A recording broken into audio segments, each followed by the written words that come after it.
Good morning, students. Welcome to online classes. Saint Angel Public School, Baghpat. Standard 9th, Subject SST, Unit Economics, Chapter The Story of Village Palampur. इससे पहली video में हमने study किया था कि how can we increase production, हम पैदावार कैसे कैसे इंक्रीज़ कर सकते हैं। चूँकि लैंड हमारे पास लिमिटेड है, उसे हम एक्सपेंड नहीं कर सकते, लेकिन पैदावार हमें बढ़ानी है, तो उसके लिए हम क्या क्या तरीके अपना सकते हैं। तो उसमें हमने पहला तरीका देखा मल्टीपल क्रॉपिंग। मल्टीपल क्रॉपिंग में एक साल के अंदर हम खेतों में एक से ज़्यादा फसलों को उगाते हैं। अब दूसरा जो तरीका है पैदावार को बढ़ाने का, वो है modern inputs. The other way to increase production is to use modern farming method for higher yields. पैदावार बढ़ाने का जो दूसरा तरीका है वो ये है कि हमें खेती में आधुनिक तरीकों का इस्तेमाल करना चाहिए ताकि हमें ज़्यादा पैदावार मिल सके। Yield is measured as crop produced on a given piece of land during a single season. अब यहाँ पे पैदावार की बात आती है कि हम पैदावार को कैसे मेजर करते हैं, कैसे नापते हैं। तो पैदावार नापने का सिंपल सा तरीका है, एक गिवन पीस पे साल में जितनी फसल पैदा होती है वो हमारी पैदावार कहलाती है। Till the mid 1960s, the seeds used in cultivation were traditional ones with relative low yields. 1960s तक किसान खेतों में जिन बीजों का इस्तेमाल करते थे वो ट्रेडिशनल हुआ करते थे, पारंपरिक बीजों का इस्तेमाल करते थे, और इनसे जो पैदावार होती थी वो भी काफ़ी कम होती थी। अब ये पारंपरिक या ट्रेडिशनल जो सीड्स हैं वो क्या होते हैं, इसमें किसान जो फसल उगाता है उसी फसल का कुछ हिस्सा वो स्टोर करके रखता है और अगले साल उन्हीं को वो खेतों में बीज के तौर पर इस्तेमाल करता है। Traditional seeds need less irrigation. ये जो पारंपरिक बीज किसान खेतों में इस्तेमाल करते हैं, इन्हें सिंचाई के लिए ज़्यादा पानी की आवश्यकता नहीं होती, ये कम पानी में आसानी से उग जाते हैं। Farmer use cow dungs and other natural manure as fertilizer. किसान अपने खेतों में गाय का गोबर और दूसरे प्राकृतिक खादों का इस्तेमाल करता है।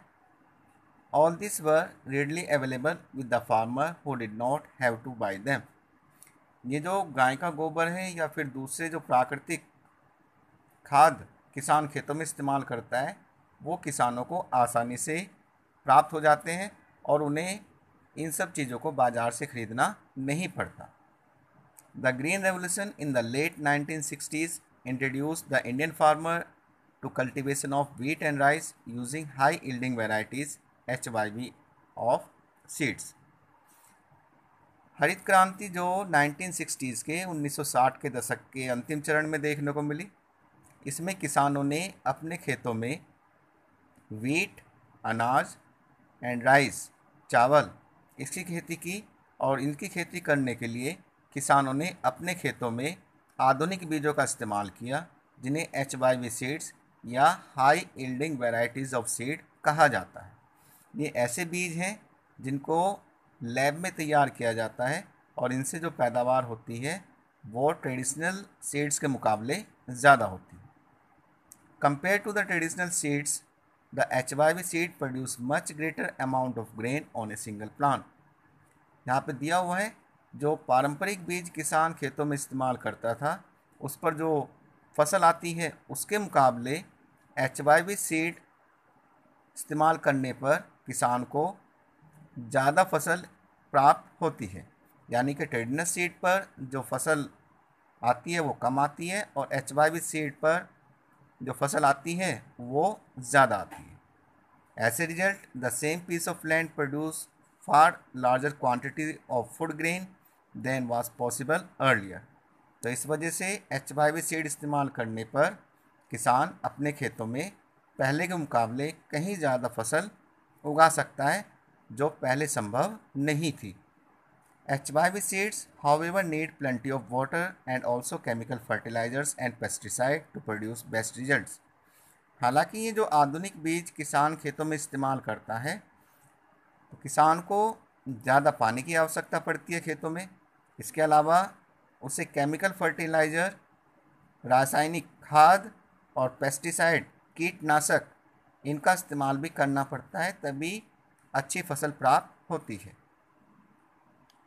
Higher yield is possible only from a combination of HYV seed, irrigation, chemical fertilizer, pesticides, etc.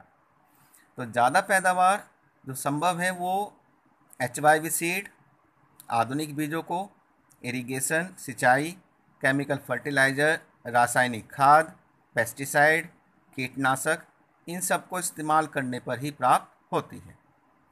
Farmer of Punjab, Haryana and western Uttar Pradesh were the first to try out the modern farming method in India. Bharat के अंदर आधुनिक किस्म की खेती करने के लिए सबसे आगे या जो सबसे पहले जो किसान आए वो पंजाब, हरियाणा और वेस्टर्न उत्तर प्रदेश के। इन्होंने इन सभी आधुनिक तरीकों का इस्तेमाल किया और अपने खेतों में पैदावार को बढ़ाया।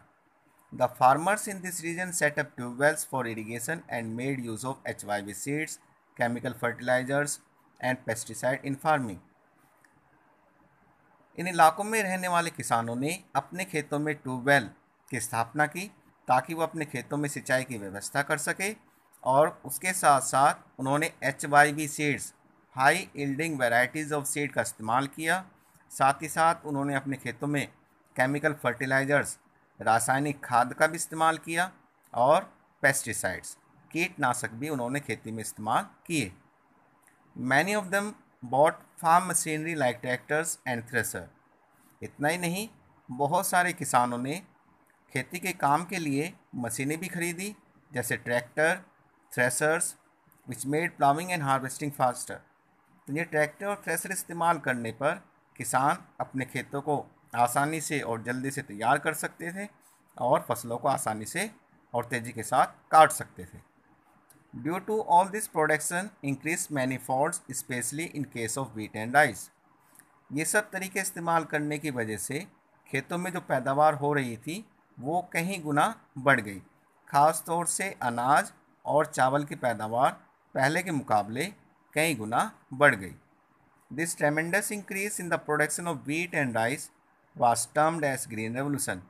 और ये जो अत्यधिक पैदावार हमें देखने को मिली अनाज और चावल की खेती में, इसी को ग्रीन रेवोल्यूशन के नाम से जाना गया।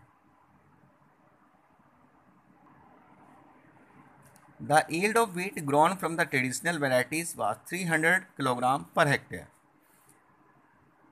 अनाज की पैदावार जो पारंपरिक बीजों को इस्तेमाल करने से हुआ करती थी वो 1300 किलोग्राम पर हेक्टेयर के आसपास होती थी। With the HYV seed, the yield went up to 3200 kilogram per hectare. लेकिन जब आधुनिक बीजों को इस्तेमाल किया गया, HYV सीड्स का इस्तेमाल किया गया, तो यही पैदावार बढ़कर 3200 किलोग्राम पर हेक्टेयर हो गई। There was a large increase in the production of wheat and rice. अनाज और चावल की पैदावार में बहुत ज़्यादा इजाफा हो गया। Farmers now had greater amount of surplus wheat to sell in the market. किसानों के पास अब पहले के मुकाबले कहीं ज़्यादा अधिक फसल है, अनाज है, जिसे वो बाज़ारों में बेच सकते हैं। तो अभी तक हमने देखा कि हम कैसे लिमिटेड लैंड से प्रोडक्शन को इंक्रीज़ कर सकते हैं। उसके लिए दो तरीके यहाँ पर दिए गए, एक दिया गया मल्टीपल क्रॉपिंग, दूसरा दिया गया मॉडर्न फार्मिंग मेथड। इन दोनों तरीकों को अपनाकर हम सीमित लैंड से ज़्यादा पैदावार हासिल कर सकते हैं। यहाँ पर हमने ग्रीन रेवोल्यूशन के बारे में पढ़ा, जिसमें हमने देखा किसानों ने कुछ आधुनिक किस्म के बीजों का इस्तेमाल किया, केमिकल फर्टिलाइज़र्स यूज़ किए, पेस्टिसाइड्स यूज़ की और पैदावार बहुत ज़्यादा बढ़ गई। लेकिन ग्रीन रेवोल्यूशन की कुछ लिमिटेशंस भी हैं, कुछ कमियां भी हैं। तो कमियां क्या क्या हैं वो देखते हैं। Chemical fertilizers provide mineral which dissolve in water and are immediately available to plants, but this may not be retained in soil for long. They may escape from the soil and pollute groundwater, river and lakes. तो यहाँ पर पहली बात दी है, पहली limitation दी है green revolution की, कि जो केमिकल फर्टिलाइज़र किसान खेतों में जो रासायनिक खाद इस्तेमाल करते हैं वो पानी के साथ घुलकर सॉइल में बहुत जल्दी मिल जाते हैं और फसलों को प्राप्त होते हैं, लेकिन ये मिनरल्स सॉइल में ज़्यादा लंबे समय तक नहीं बने रहते। ये ज़मीन के नीचे का जो पानी है, नदियाँ हैं या झीलें हैं, उनके साथ जाकर मिल जाते हैं और उस पानी को गंदा कर देते हैं। Chemical fertilisers can also kill bacteria and other micro organism in the soil. ये जो रासायनिक खाद है, ये मिट्टी के अंदर जो यूज़फुल बैक्टीरिया हैं, जो प्लांट्स के लिए, फसलों के लिए अच्छे हैं, उनको भी नुकसान पहुंचा देते हैं। This means sometime after their use the soil will be less fertile then even ever before. इसका तात्पर्य ये हुआ कि इन रासायनिक खादों का इस्तेमाल करने पर जो सॉइल है उसकी फर्टिलिटी वो पहले से भी कम हो जाती है। The continuous use of chemical fertiliser has led to degradation of soil health. इतना ही नहीं, अगर हम लंबे समय तक खेतों में रासायनिक खाद इस्तेमाल करते रहेंगे तो उससे हमारी जो सॉइल है वो ख़राब हो जाएगी। The continuous use of ground water for tubewell irrigation has lowered the water table. इतना ही नहीं, निरंतर ट्यूबवेल की मदद से जो पानी हम निकालते हैं और खेतों में सिंचाई के लिए इस्तेमाल करते हैं, अगर हम ये बड़े पैमाने पर करेंगे तो हमारा जो ग्राउंड वाटर लेवल है वो भी नीचे चला जाएगा। और ऐसा देखने में आया है कि ज़्यादातर इलाकों में जहाँ पर ट्यूबवेल्स ज़्यादा इस्तेमाल की जाती हैं सिंचाई के लिए, वहाँ पर जो वाटर टेबल है वो काफ़ी नीचे जा चुका है। Now we will discuss some important questions related to the explained topic. Question number first, what do you know about modern inputs or modern method of farming? Question number 2, how can we measure yield? Question number 3, what are traditional seeds? Question number 4, write the full form of HYV. Question number 5, what is green revolution? We will discuss the chapter further in next online class. Till then, stay connected. Have a nice day. Thank you.